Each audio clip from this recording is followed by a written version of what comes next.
नमस्कार। माली समाचार हिंदी में आपका स्वागत है। मैं दिनेश माली। भारत में अब तक कितने संक्रमित मिले? गुजरात से बंगाल तक कहां कहां मामले? किनमें मिला संक्रमण? भारत में आखिर ह्यूमन मेटानिमो वायरस की रफ्तार क्या है? यह वायरस अब तक किन किन राज्यों में फैल चुका है? एचएमपीवी से अब तक किस उम्र के लोगों को संक्रमित पाया गया है? साथ ही इनमें क्या लक्षण है? आज हम आपको इस बारे में विस्तार से बताते हैं। भारत में ह्यूमन मेटानिमो वायरस यानी एचएमपीवी के मामले का मिलना जारी है। मौसमी वायरस कहे जाने वाले एचएमपीवी को लेकर पूरी दुनिया में कहा जा रहा है कि यह सिर्फ एक मौसमी वायरस है। हालांकि चीन में इस वायरस के कई केस आने के चलते भारत में स्वास्थ्य मंत्रालय को गाइडलाइन तक जारी करनी पड़ी। इस बीच यह जानना अहम है कि भारत में आखिर ह्यूमन मेटानिमो वायरस की रफ्तार क्या है? यह वायरस अब तक किन किन राज्यों में फैल चुका है? एचएमपीवी से अब तक किस उम्र के लोगों में संक्रमित पाया गया है? साथ ही इनमें लक्षण क्या मिले हैं?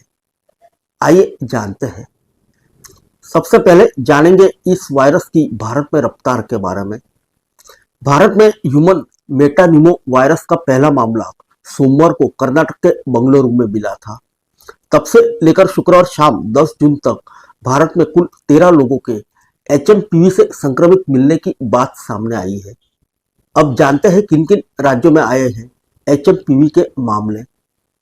भारत में एचएमपीवी के मामले सबसे पहले कर्नाटक में मिले।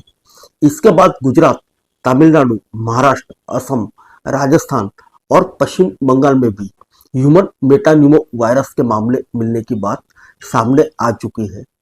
इसके अलावा उत्तर प्रदेश में भी एचएमपीवी से जुड़े संदिग्ध मामले मिले हैं। हालांकि इनके एचएमपीवी से ही संक्रमित होने की पुष्टि नहीं हो पाई। इनमें एक संदिग्ध मामला लखनऊ और दूसरा गाजियाबाद में दर्ज हुआ है। कर्नाटक, यहाँ बेंगलुरु में 2 बच्चे को संक्रमित पाया गया। एक 3 महीने की बच्ची और 8 महीने के बच्चे को इलाज के लिए अस्पताल ले जाया गया। इन दोनों की ही मेडिकल हिस्ट्री में ब्रोंकोनिमोनिया मिला था। इस स्थिति में बच्चों के फेफड़े की कोशिकाओं में सूजन आ जाती है और उन्हें जुकाम, सीने में जड़कन और बुखार की शिकायत होती है। गुजरात में अब तक ह्यूमन मेटानिमो वायरस के कुल 4 केस मिले हैं। इनमें से 3 मामले अकेले अहमदाबाद में मिले। अधिकारियों के मुताबिक अहमदाबाद में जो केस मिले हैं उनमें से 2 नवजात हैं जिनकी उम्र 1 साल से भी कम है। वहीं संक्रमण का एक मामला 80 वर्षीय बुजुर्ग में पाया गया है। अहमदाबाद के अलावा गुजरात के साबरकांठा में एक बच्चे की रिपोर्ट पॉजिटिव आई है। उसकी उम्र 8 वर्ष बताई गई है। बच्चे को हिम्मतनगर शहर के निजी अस्पताल में भर्ती कराया गया है। फिलहाल उसकी जांच की जा रही है।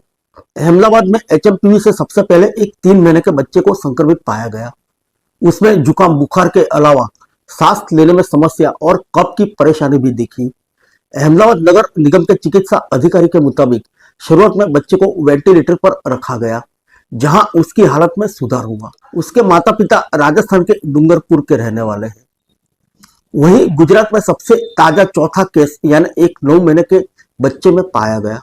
बताया गया कि इस बच्चे को पहले दक्षिण भोपाल के एक निजी अस्पताल में भर्ती कराया गया, लेकिन बाद में उसे कफ, सर्दी, जुकाम और सांस की तकलीफ की बढ़ती समस्या के चलते दूसरे अस्पताल में सघन देखरेख में रखा गया। उसे 6 जनवरी को अस्पताल में भर्ती कराया गया था। बच्चे की रिपोर्ट 9 जनवरी को पॉजिटिव मिली। उसकी या उसके माता पिता की ट्रैवल हिस्ट्री नहीं मिली। असम, एचएमपीवी का सबसे ताजा मामला असम में आया है। यहाँ 10 महीने के एक बच्चे के ह्यूमन मेटानिमो वायरस से पीड़ित होने का पता चला है। बच्चे का डिब्रूगढ़ स्थित असम मेडिकल कॉलेज और अस्पताल में इलाज हो रहा है। उसकी हालत फिलहाल स्थिर बताई जा रही है। एएमसीएच के अधीक्षक डॉक्टर ध्रुव ज्योति भूया ने बताया कि बच्चा 4 दिन पहले सर्दी, जुकाम और अन्य लक्षणों के कारण अस्पताल में भर्ती हुआ था। कल हमें लोहोवाल स्थित आईसीएमआर से परीक्षण रिपोर्ट मिली, जिसमें एचएमपीवी की संक्रमण की पुष्टि हुई। उन्होंने कहा कि इन्फ्लुएंजा और फ्लू जैसे मामले के लिए नियमित रूप से नमूने भारतीय चिकित्सा अनुसंधान परिषद आईसीएमआर को भेजे जाते हैं। यह एक नियमित जांच थी जिसके संक्रमण का पता चला। बच्चे की हालत स्थिर है। यह एक सामान्य वायरस है और चिंता की कोई बात नहीं है।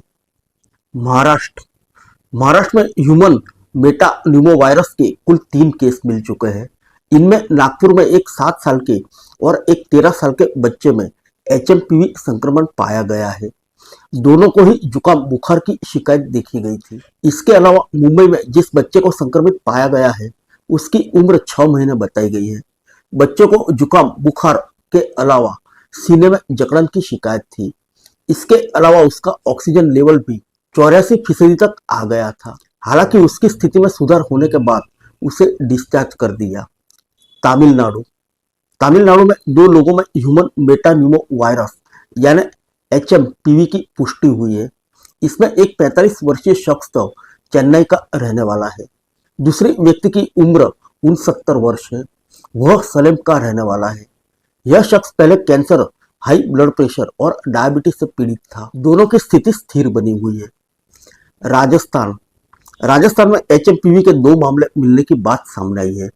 बताया गया है कि डूंगरपुर और बारां जिले में 2 बच्चे इस वायरस से संक्रमित पाए गए। पहला मामला डूंगरपुर जिले के रिछा गांव से आया। इस मामले के सामने आने के बाद प्रशासन ने अलर्ट जारी करते हुए अन्य संक्रमितों का पता लगाने के लिए सर्वे शुरू किया। राजस्थान में दूसरा संक्रमण का केस बारां जिले के छिपा बड़ौद क्षेत्र के बादलगढ़ा गांव में मिला। यहाँ 6 महीने की बच्ची में एचएमपीवी वायरस की पुष्टि हुई है। यहाँ भी मेडिकल टीम को सर्वे के लिए भेजा गया है।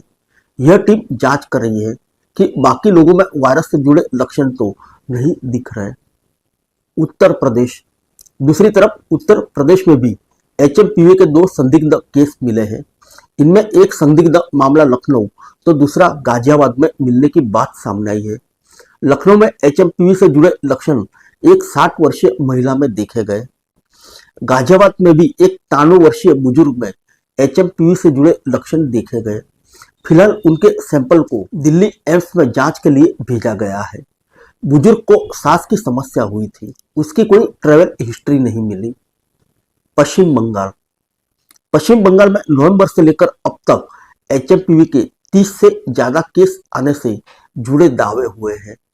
एक रिपोर्ट के मुताबिक कोलकाता की 5 लैब्स ने ही नवंबर-दिसंबर 2024 में जितनी जांचें की उनमें से करीब 30 केस एचएमपीवी से जुड़े थे। एचएमपीवी से प्रभावित लोगों में से 3 से 4 ही वयस्क है। बाकी सारे बच्चे थे जिनमें कई की उम्र 1 साल से भी कम थी। हालांकि सभी इस संक्रमण से उबर गए। इस लैब का दावा है कि एचएमपीवी के हर महीने औसतन 2 से 3 केस मिलते हैं। फिर मिलेंगे अगले बुलेटिन में अन्य किसी खबर के साथ। तब तक के लिए इजाजत दीजिए। नमस्कार।